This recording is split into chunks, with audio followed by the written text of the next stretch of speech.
this is an iHeart podcast. Guaranteed human.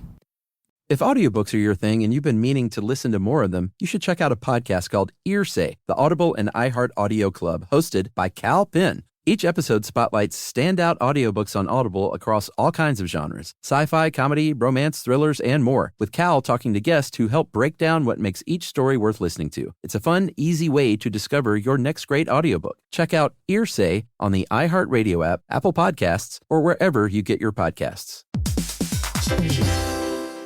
Dell PCs with Intel Inside are built for the moments that matter, for the moments you plan and the ones you don't. Built for the busy days that turn into all-night study sessions, the moment you're working from a cafe and realize every outlet's taken. Yeah, the times you're deep in your flow and the absolute last thing you need is an auto update throwing off your momentum. That's why Dell builds tech that adapts to the way you actually work. Built with a long-lasting battery so you're not scrambling for the closest outlet, and built-in intelligence that makes updates around your schedule, not in the middle of it. That's right. They don't build tech just for tech's sake. They build it for you. Find technology built for the way you work at Dell.com/Dell PCs. Built for you. Make your business official with Google and Squarespace. When you create a custom domain and a beautiful business website with Squarespace, you'll receive a free year of business email and professional tools from Google. It's the simplest way to look professional online. Visit squarespace.com/Google to start your free trial and use our offer code WORKS, WORKS, for 10% off your first purchase. Google and Squarespace. Make it professional. Make it beautiful. Hey, everybody in the greater San Francisco Bay Area. We're also looking at you, Oakland.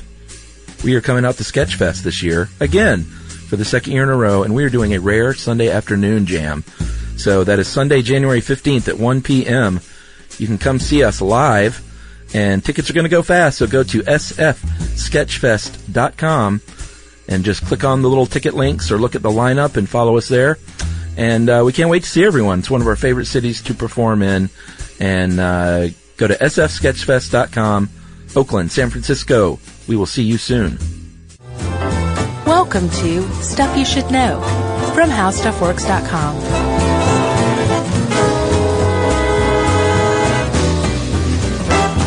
Hey, and welcome to the podcast. I'm Josh Clark, and there's Charles W. Chuck Bryant, and there's Jerry Rowland, and that makes this Stuff You Should Know, the podcast. Yeah, who would have ever thought that we could do more than one podcast on fleas? Had I thought about flea circuses, I would have thought that. Yeah, we covered it a tiny little bit. I went back and looked just to make sure we weren't being too redundant. Right. And we just sort of mentioned it briefly, but how delightful to dig in even further. Yeah, I mean, like, there's no way that we really got into it because it's one of, like, the least documented aspects of popular culture I've ever come across, man. And there's so much misinformation, and you run across people who act like they know exactly what they're talking about, and then you do more research and you find out they really are wrong in a lot of it. It was crazy. It was a crazy research. Yeah, and you go to web pages that are solid green with white letters. Yeah. Seriously. Turn back the clock to 1997. Right. Punctuation? What's that? Yeah, it was a little weird, but yeah, if people take us to task on the accuracy of this one, then we'll be like, you go do better, pal. So, I think we kind of gave it away. The cat's out of the bag, and so are its fleas. We're doing flea circuses. We're talking about flea circuses. And they actually, like, I think of flea circuses as fairly old-timey, but I usually think of them as, like, the 20s or 30s, maybe even the 40s, from, like, that old Tex Avery Flea Circus cartoon. Sure. But they go way further back than that, or even the concept of training fleas in some way, shape, or form goes even further back than that. Yeah, which we'll get to it, but training them is a bit of a misnomer. Yeah, that's a stretch for sure. It's sort of like tying and gluing things to fleas and just let them be fleas. Yeah, basically, as you will probably come to the same conclusion, flea circuses are really mean. Yeah, they're cruel. No matter how you feel about fleas, they're cruel. Cruel acts of barbarity. I think that's how they used to bill it, actually. Yeah. Tiny cruel acts of barbarity. Come see Professor Longhair and his flea circus, which he torments. But they're small, so who cares? Right. So 1570s is, if this is accurate, we're all going to go all the way back to a man named Mark Scalliot, who did not have a flea circus, but he was supposedly in London one of the first people, or perhaps the first person, to use a flea as a prop of some sort. Yeah, to basically show off his skills. As what? He was a blacksmith. Yeah, he was a smithy, and he made like this really, really tiny, intricate collar that he put around a flea, and he said, check this out. Yeah, and everyone was, I guess, because this, apparently other people, like watchmakers and stuff would make little tiny watches as well as gimmicks, but I guess the thing they were trying to show is, the only thing I can think of is if I can make something this tiny that works, right? Imagine what a real size human watch would look like. It would work even better. But he got kind of famous from it, from what I understand, and like the idea of using fleas caught on. Kind of. Well, it took a couple hundred years. Sure. But if you look into fleas and flea circuses, like I just took them for granted. I never stopped and thought, why fleas? But there's actually really good reasons why fleas. And it has to do with, for one, fleas used to be everywhere. Yeah. Like no matter where you lived in the world, you shared your living space with fleas. Yes. Which must have been pretty awful, but apparently it was just a fact of life. So that's one thing. They're ubiquitous. They're easy to come by. The other one is that fleas are really, really good at jumping. And that actually makes them, under the right circumstances, really good for this flea circus idea. Yeah, and we if you really want to itch yourself, go to listen to the flea episode. Yeah. But they come in a couple of thousand varieties, and the ones apparently for circuses are the little flat reddish brown ones, about 2.5 millimeters in length, and they can jump though. 2.5 millimeters, they can jump sometimes as high as 8-9 inches in the air. I saw up to 10. Oh well, whew. Where are you getting your fleas? That was from the Royal Air Force Experimental Station. They apparently set up some equipment in the 60s and were photographing fleas jumping. Oh yeah, I see here that they said that at the start of a jump, a flea jump, they experience forces greater than 140 times that of gravity. Yeah. That's crazy. Yeah, they have these little, what are called elastic cuticles in their legs, and they can store a tremendous amount of potential energy in it. And when they release them and they jump, that potential energy turns into kinetic energy. And since it's basically this elastic, connector that's really storing the energy, they're not having to use up a lot of their own. So they can jump like this, like thousands of times in an hour. And apparently when they jump, I'm sure we said something somewhat contradictory in the actual fleas episode. Yeah. But the relation of their jumps to their body size, compared to humans, it'd be like us jumping over the Statue of Liberty or something along those lines. Yes, which is very hard to do.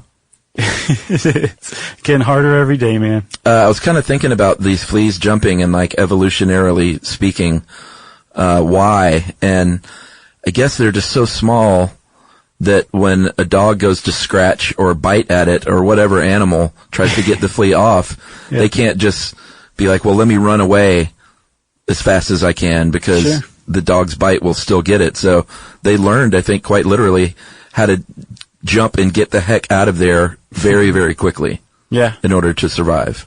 And the coolest fleas make the bionic man sound when they jump. Yeah. If you listen really closely. All the hipster fleas. Right.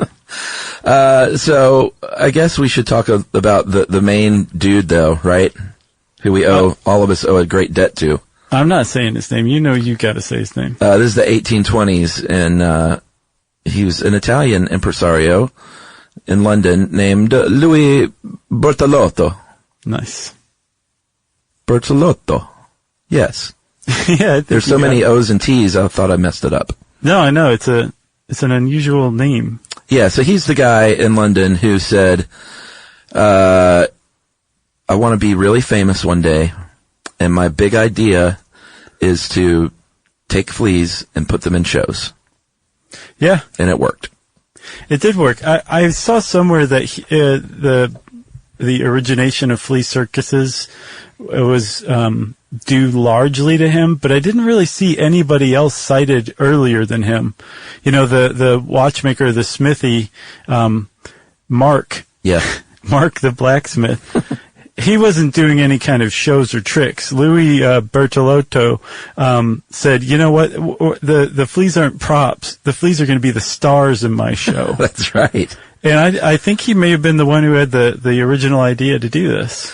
Yeah, I love our own article said his show was part action, part humor, part social commentary. Right.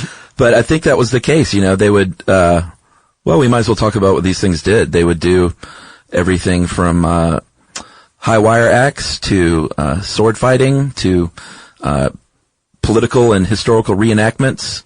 Yeah, they reenacted the Battle of Waterloo, dressed in like military garb. Yeah, they would play soccer or football. Right. They would do high diving. Pretty amazing stuff. The little pools of water.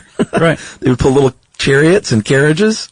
Yeah, that was one of the first ones because, you know, I think especially back in the early 19th century, people didn't know everything there is to know about fleas like we do today. Right. So the idea of watching a little tiny, tiny flea, like a 3 millimeter long flea, pulling like a hearse or a chariot or a cart, that was, you know, hundreds of times its own weight. Does it get any better? It's gonna impress you, especially if you're a 5-year-old chimney sweep who's owned by the guy who bought you from your parents. Yeah, or I actually looked up some flea circuses on YouTube. They weren't just little kids. There was one in, I think, Denmark in the 1950s that I looked at. I saw that in Telfair. Yeah, people were just delighted. Oh, yeah. I mean, I watched some of the videos too, and I noticed that like my hands were clasped together beneath my chin. I think it might have been the perfect post-election YouTubing that I could have done, actually. Yeah, it worked pretty well. So Bertolotto, his act was not small. If you think, well, sure, he did this at some county fairs and sideshows. And then his wife made him stop. Yeah, not true at all. He actually got really famous for this. I don't know. I mean, they likened him to Elvis Presley. I don't know if he was that big. I think the point the author is making is like that this guy wasn't some like, he wasn't internet famous. He was like famous. Yeah, like he traveled the world doing this. Right. So good for him, right? Yeah, and he did. And as he traveled the world, people were like, I can do that too. Sure. I'm tired of working. I want to do this. But it turns out that from what I can tell, as far as showbiz goes, running your own flea circus has got to be one of the more demanding sideshows there are. Well, sure. I mean, part of the problem is your performers. Well, first of all, it says in here, and this is like, again, with this research, you just sort of have to take some of these people at their word. But they say that about 1 in 10 fleas can even make the cut. Right. Once you find your champion team of the 10%, they're gonna die and they need to be cared for. Right. And traveling all over the world with your prized fleas is precarious. Well, yeah, especially if you're traveling to do shows in colder climes where there aren't fleas and fleas don't do very well there. Your whole troupe may die the night before a show. Can you imagine? No, but apparently it happened a lot. There was a guy I read, and I'm not quite sure who it was, but he had a standing gig in, I think, Switzerland maybe, or somewhere somewhat northern Europe, and he had to send down, she had to send down to Majorca to get fresh shipments of fleas like every 2 weeks. Yeah. Because hers she couldn't keep them alive any longer than that. Yes. I have offers from all over the world to take my show, but you're afraid of one thing when you get out of the country. Can you get fleas? I went to Sweden and I had to send to Mallorca in Spain to get fleas every fortnight. Who was that? It was a woman, a sword swallower, right? Was that Professor Tomlin? No, I can't remember her name, but she's like a legendary sword swallower. Professor Testo? No. Professor Chester? No. None of the professors. And that was another thing I noticed from this too, but I couldn't really find the origin. Apparently, if you had a flea circus from like the 19th century to the early 20th century, you, the flea master, billed yourself as Professor whatever. Yeah, it's so weird. There's just all these really weird trends, but in the history of flea circuses, it was like one person would come up with an idea, and then they go and show it, and for some reason it would attract a bunch of other imitators. Yeah. And that's basically the history of it. I would have built myself his account. Oh, man. You know? That would have broken new ground. But they would have to pay money, and it says in the 1950s, Professor Testo said, we pay 6 shillings a dozen, although there have been times of shortage when a single flea has cost as much as 2 shillings. Well, you know, also, if you look around today, which I did, I couldn't find anywhere to buy fleas. Apparently you have to send off for them overseas.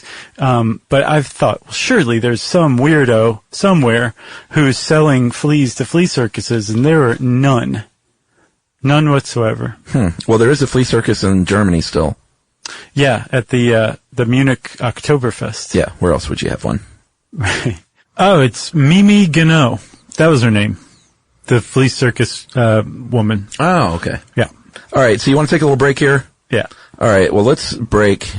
Let's go pick the fleas from our own bodies. I know, I'm itching or scratching. And maybe we can train them to finish this episode for us. Okay.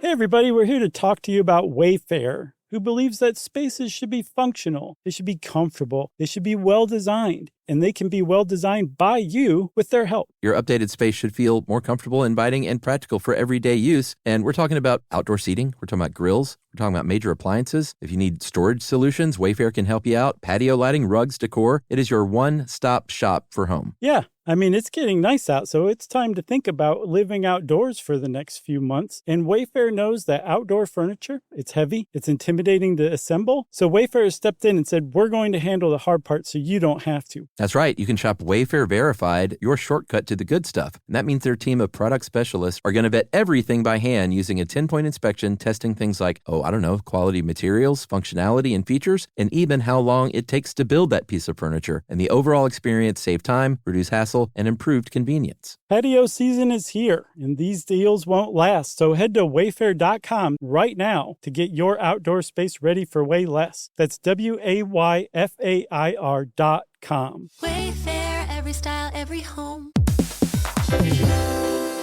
Have you ever invested in something that seemed incredible at first but didn't live up to the hype? Well, marketers know that feeling. They optimize for the numbers that look great, impressions, reach, and reacts. But when they don't show revenue, well, that's a not so great conversation with the CFO. LinkedIn has a word for that: bull spend. That's right, because you need to invest in what looks good to your CFO. LinkedIn Ads generates the highest ROAS, 121% of all major ad networks. You can reach the right buyers with LinkedIn Ads, and you can target by company, industry, job title, and more. So cut the bull spend. Advertise on LinkedIn, the network that works for you. Spend $250 on your first campaign on LinkedIn Ads and get a $250 credit for the next one. Just go to linkedin.com/SYSK. That's linkedin.com/SYSK. Terms and conditions apply.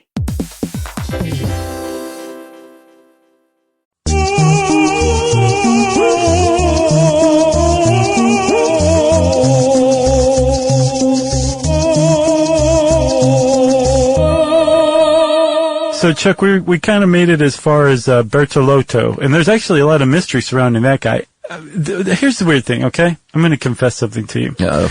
When I first read this article, I was like, here's a stinker. Yeah. Then I dug in a little further, and I was like, I'm being tortured with research to do a stinker. And then the more I did, and the more I dug in, I'd find these weird little things that kept popping up that combined create the history or the culture of flea circuses. Yeah. And the more I came upon these little things and put them together, the more I was just totally delighted. But then I think, like you, when I finally hit YouTube and was like, okay, I need to see some of these, then I was like, I love flea circuses. I could sit here and talk about them all day. Well, we'll try and keep this to 30 to 40 minutes. All day.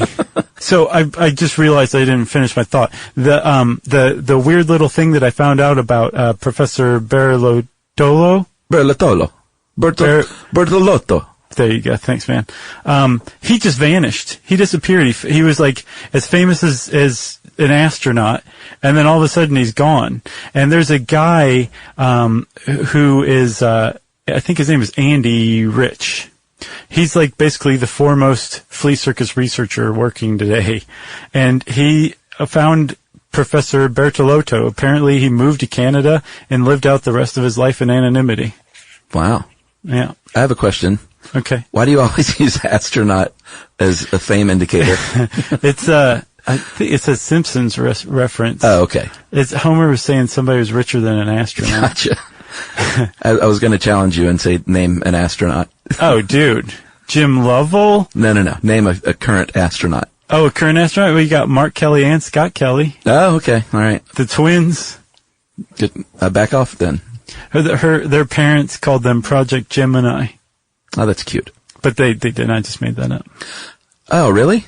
Yeah. Oh, man, that would have been... Surely someone at great. NASA thought of that. If not, I'm going to trademark it. Yeah, and then you could blackmail them. Be like, you want this nickname?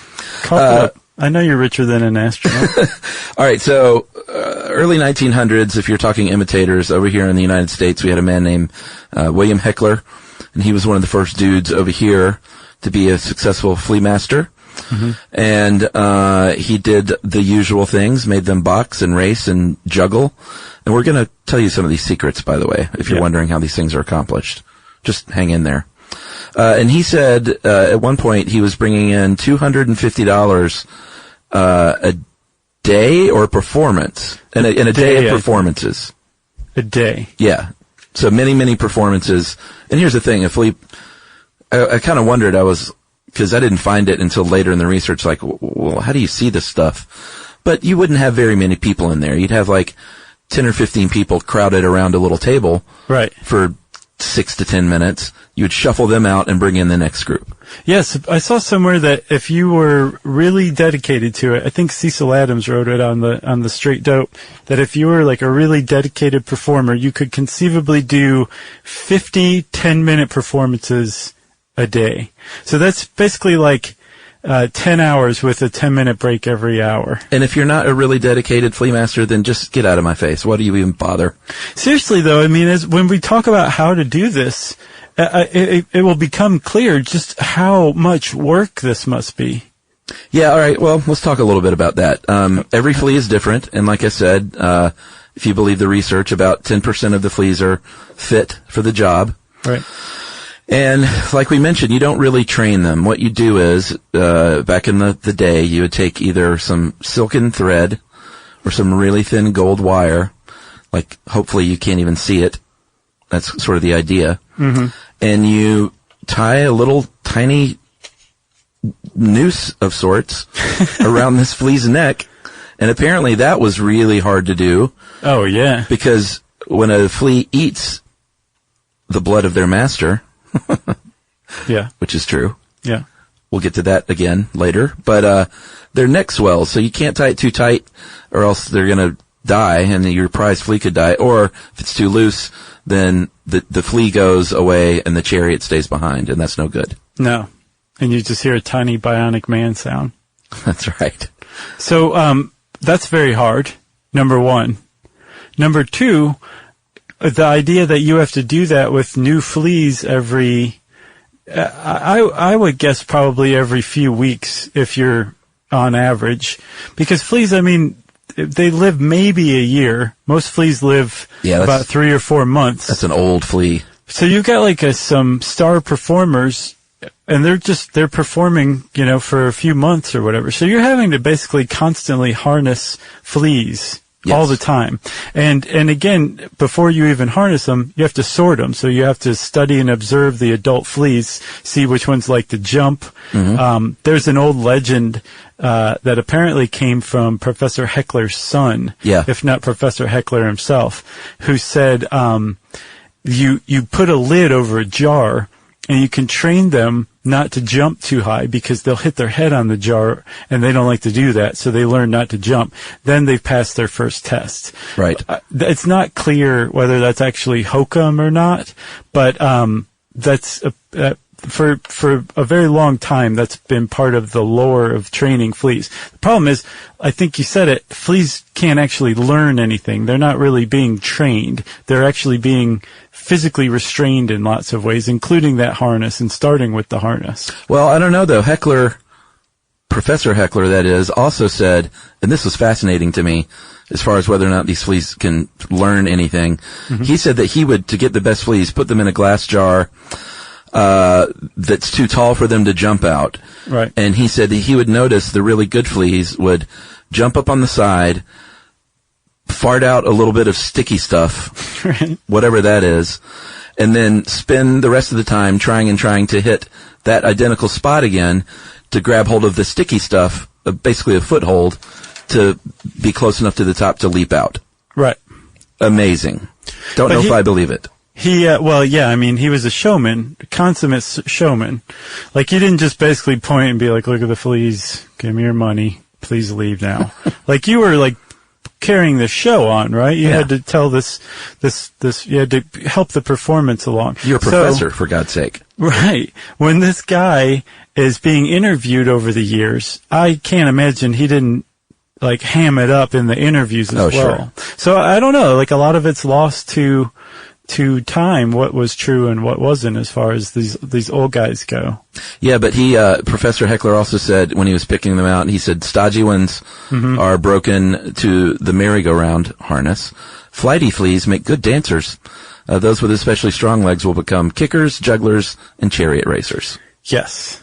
So you've got flea's harness. That's like the first initial thing, but there's other things you need to do to them too, right? You can take that harness, and the most basic thing you could do is take that harness and actually hook it up to, like you said, a chariot. Boring.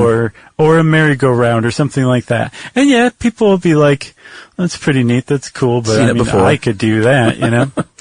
But you could do other stuff too, and a lot of it involves glue, unfortunately. So say like you take a tiny piece of wood or a tiny piece of metal, and you glue it to the flea's arms, right? Yes. And we should say, once that happens, that's it. That's never coming off for the rest of the flea's life. Okay? Yeah, I mean, do you think they even survive that day? I think so, yeah. I think that they typically survive a few weeks of performing. Okay, so even if they have a little sword glued to their body? Yeah, I just think they live with really horrible lives. I mean, basically, we as a species should know more about this, because if the fleas ever rise up and become intelligent, like, our backs are against the wall for what the Flea Circus flea masters have done to them. Yeah, glued to the wall. They'll be like, oh, guess whose turn it is. All right, so what? Go ahead. Oh, so you glue a piece of stick or something to their arms, and remember, already they're harnessed. And then you do the same thing to another flea, and then you tie their harnesses down, and you just kind of tickle them or do something to stimulate them, and they start waving their arms, and it looks like they're sword fighting. Yeah. So that's a really good example of a flea circus. Like, you're having them do things, and then the flea master's like, well, look at this. This is a sword fight. Everybody see they're dueling or fencing or something like that? Right, and I've trained them to do so. Exactly. So there's these things where really it's the interaction between a restrained flea, usually with a prop glued to it. Yeah. Defending itself or responding to some sort of noxious or threatening stimuli, and then the flea master coming in and saying, oh, they're fencing. Right. Or they're walking the high wire, something, or this is Napoleon at the Battle of Waterloo. Yeah, they would play soccer, like I said, so what they would do there is they would get a little piece of cotton wool, they would soak it in something that the flea doesn't like, some malodorous thing. Yeah, I looked that up. Like, lavender works really well, citronella, cedar oil. Oh, those are all lovely. That's a shame.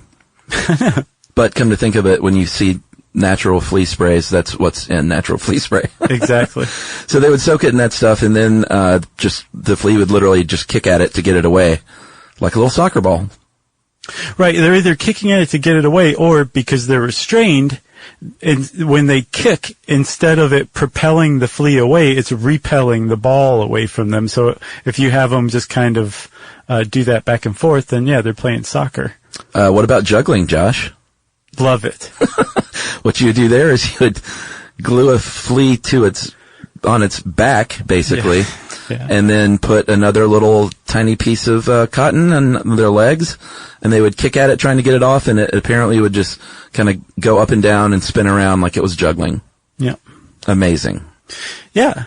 And like this is thanks to Heckler in particular in the United States. He really started hitting the county fairs and the carnivals. So it became basically part and parcel with sideshows, the flea circus. Like basically anytime you went to a decent carnival, there's a flea circus there. Yeah, and I get the feeling that these professors would try and innovate. They would try and come up with new tricks and new things that would delight people because you want to keep people coming back, you know? Right. So that's where you come up with things like the high wire act and the flea waltz, when it would appear as if a flea orchestra was playing and fleas were dancing. Yeah, because there's other things that fleas respond to too besides citronella. They respond very well to heat. They can sense heat very well. And if it gets too hot, they want to get out of there.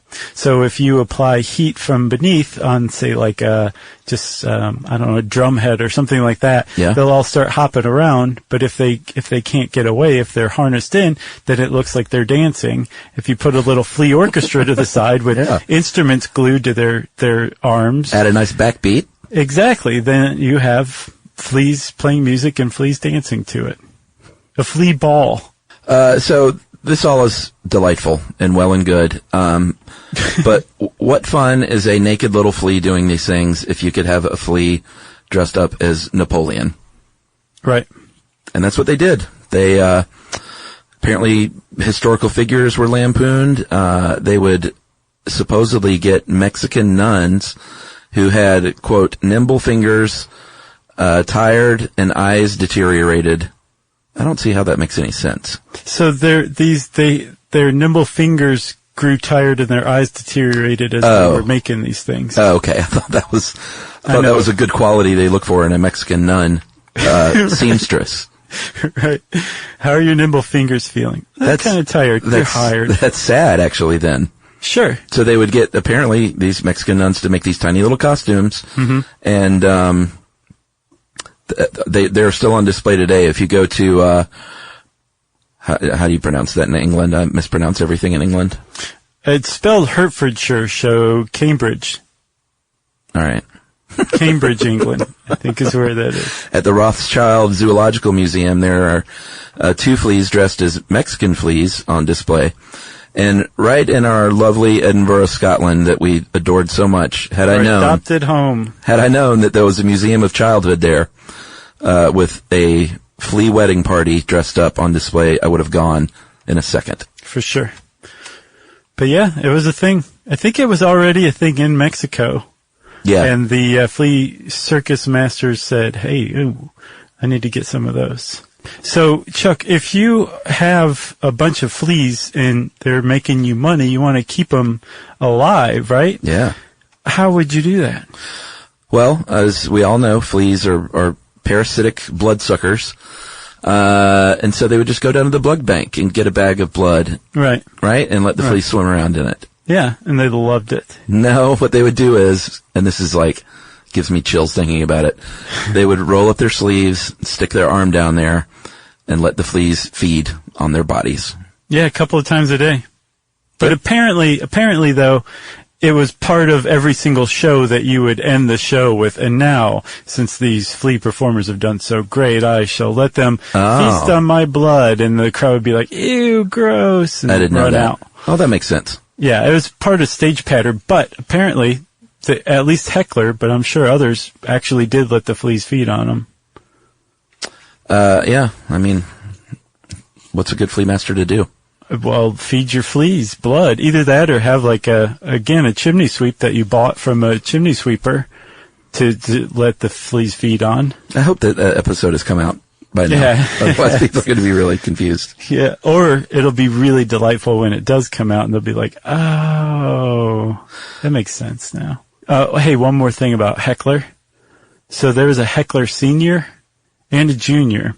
And apparently junior kept it going in Times Square until like the late 50s. Yeah. had a flea circus going, and Heckler's Flea Circus shows up in a scene in Easy Rider. No way.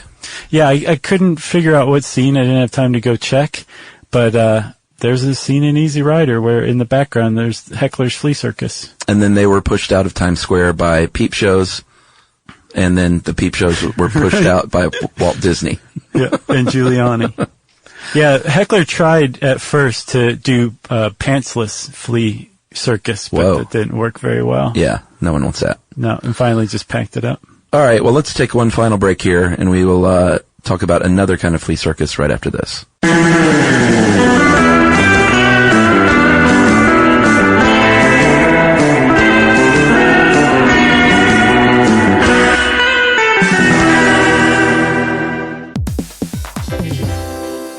Have you ever invested in something that seemed incredible at first but didn't live up to the hype? Well, marketers know that feeling. They optimize for the numbers that look great, impressions, reach, and reacts. But when they don't show revenue, well, that's a not so great conversation with the CFO. LinkedIn has a word for that: bull spend. That's right, because you need to invest in what looks good to your CFO. LinkedIn Ads generates the highest ROAS, 121% of all major ad networks. You can reach the right buyers with LinkedIn Ads, and you can target by company, industry, job title, and more. So cut the bull spend. Advertise on LinkedIn, the network that works for you. Spend $250 on your first campaign on LinkedIn Ads and get a $250 credit for the next one. Just go to linkedin.com/SYSK. That's linkedin.com/SYSK. Terms and conditions apply.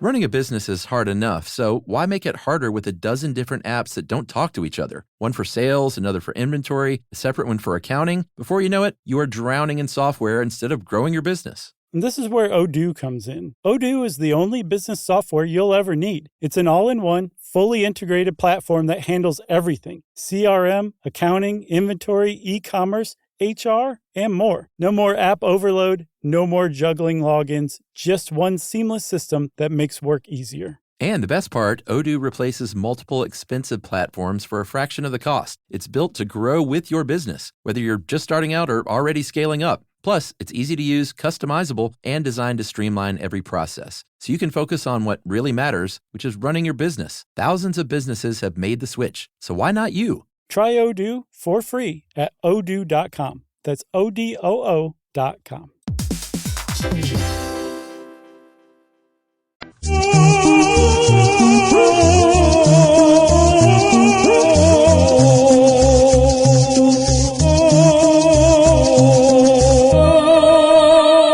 So, Chuck, one thing that I found, I'm pretty sure you found it too, was that when you start looking into flea circuses, some people think that there is never such a thing as flea circuses that used real fleas. Yeah, I thought you were going to say when you start looking into flea circuses, there's no going back. You'll never be the same again. That's definitely true, too.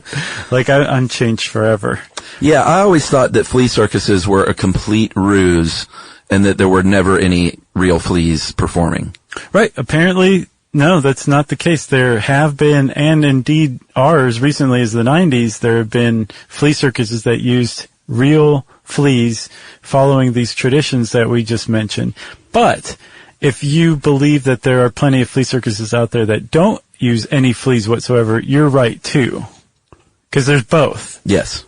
There's the type of flea circus that doesn't use fleas is called a humbug flea circus. Oh, I didn't know that. It's all stage magic. It's all illusion. Uh-huh. And it's pretty awesome, actually.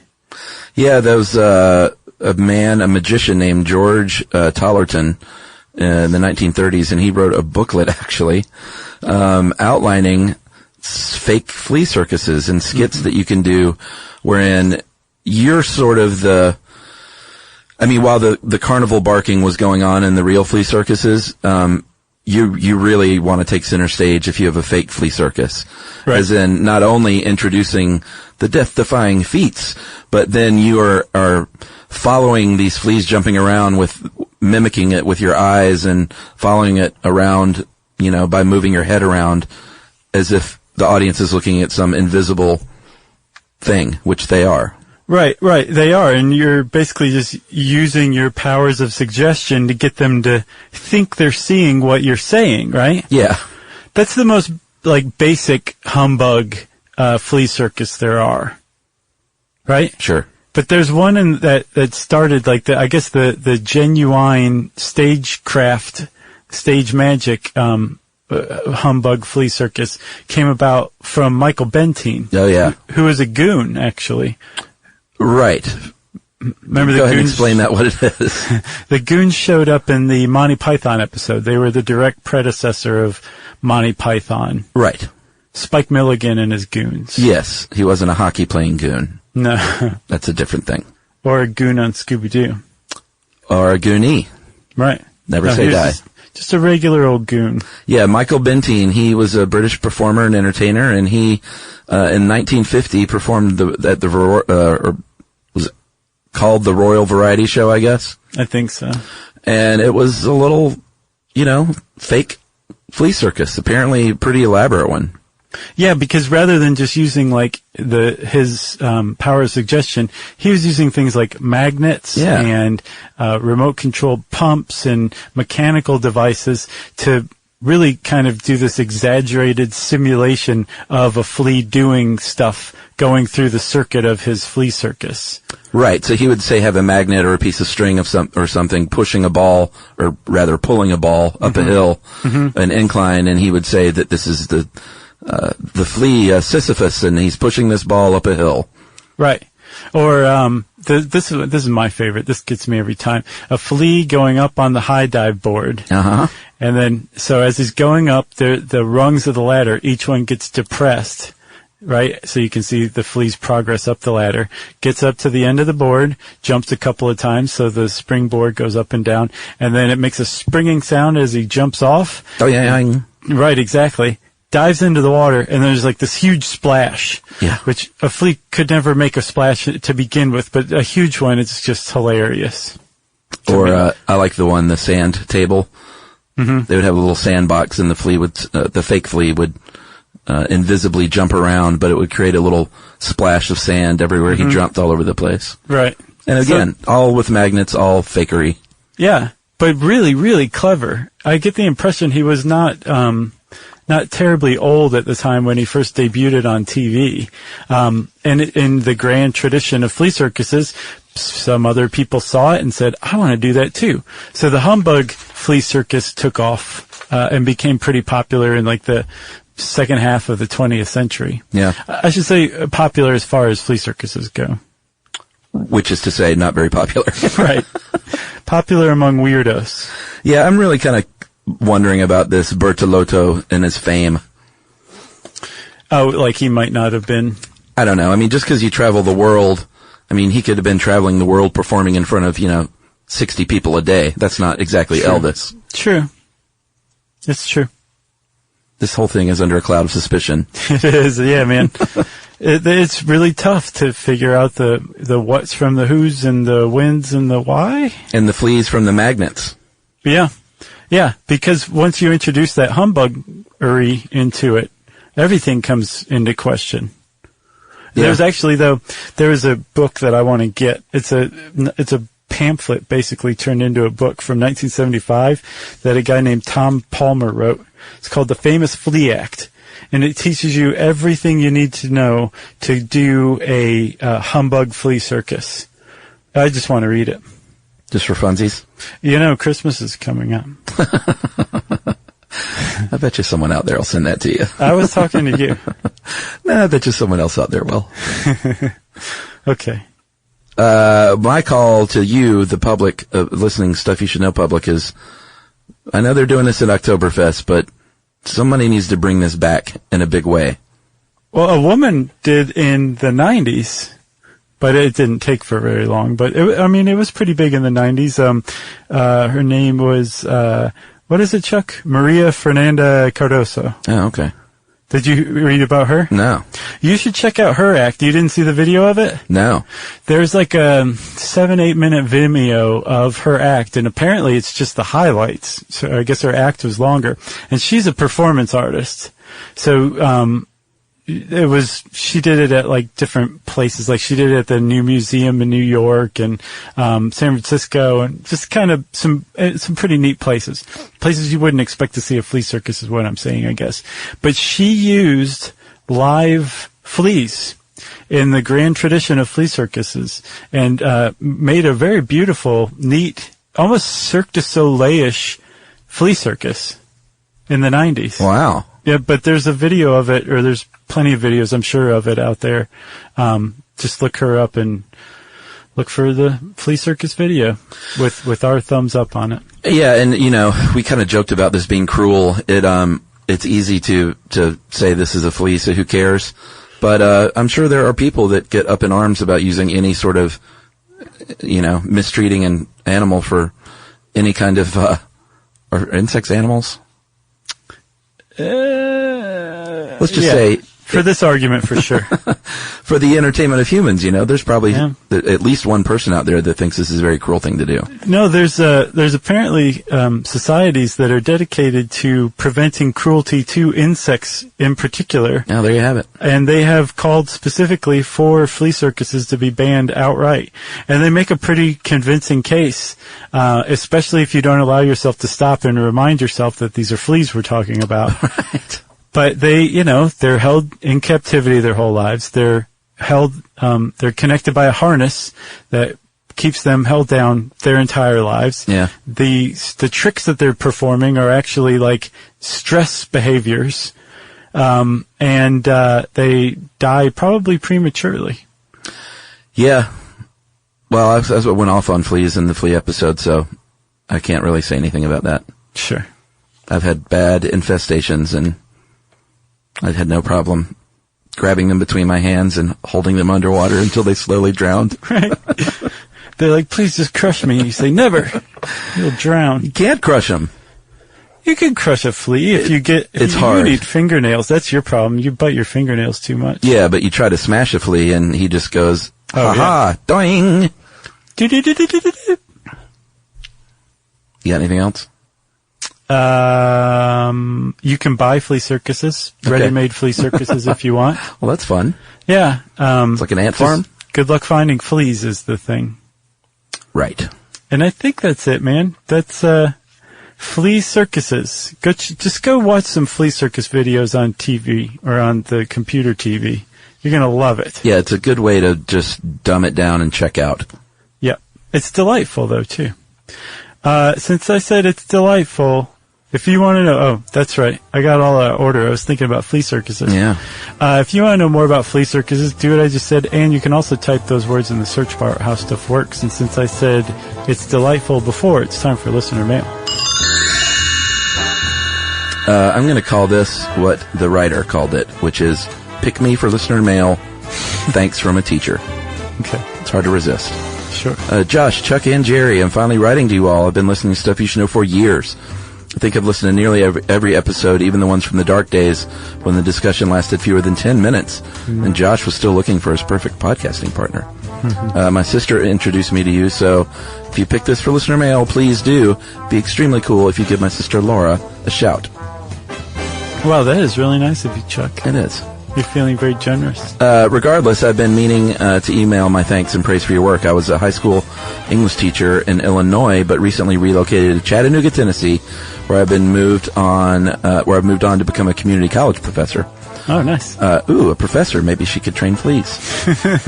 Your podcast has been a great supplemental teaching tool, not to mention a guaranteed way to keep my mind occupied during long road trips to and from undergraduate and graduate school, or while running with my dog. I've used the episode on book banning several times while teaching To Kill a Mockingbird or informing students about Banned Book Week. I've also used the episode about police interrogation during a unit featuring Walter Dean Meyer's novel Monster, about a boy who is on trial for a crime he may not have committed. That sounds good. It does. And more recently, I used a listener mail about the benefits of hunting as an example of how to structure an argument. That's pretty neat. Let's hear that. I want to hear that argument. Well, she'll have to write back in. Okay. The students got a laugh out of Josh's comments about waiting for the deer to fall over and collecting the dead bodies instead of actually killing the animal. Anyway, really enjoy the show. Look forward to new episodes every week. If teaching doesn't work out for some reason, I think podcasting would be a pretty great career. And that is from Sarah Amato, Professor Amato. And shout out to Laura. Yep, her sister. Laura Amato, or whatever her name is. Shout out. Not presuming they have the same last name. Huh? I'm a modern guy. Yeah, you are. Anyway. You have a beard. Thanks for teaching and doing what you do, Professor. Yeah, and thanks for writing in. Smart thinking with the subject line. Agreed. It worked. If you want to get in touch with us, you can tweet to us. I'm at Josh Clark at Twitter, and you can also follow the official SYSK podcast on Twitter. You can hang out with Chuck at Charles W. Chuck Bryan on Facebook, or facebook.com/Stuff You Should Know. You can send us an email to stuffpodcast@howstuffworks.com. And as always, join us at our home on the web, stuffyoushouldknow.com.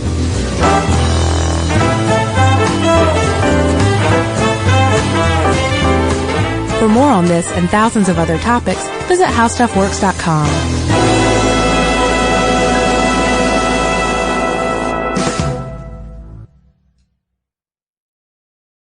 Mom, can I have Lingo Kids? Dad, Lingo Kids, please! When did we become the Lingo Kids house? No idea. Last week it was dinosaurs. This week it's... Lingo Kids! Why Lingo Kids? Because it's the best thing ever. We can play games with astronauts, wild animals, and superheroes. With more than 4,000 interactive games, songs, and shows, Lingo Kids is the #1 entertainment platform for young kids. So, no dinosaurs? And dinosaurs! Lingo Kids! Everything kids love. Download it for free.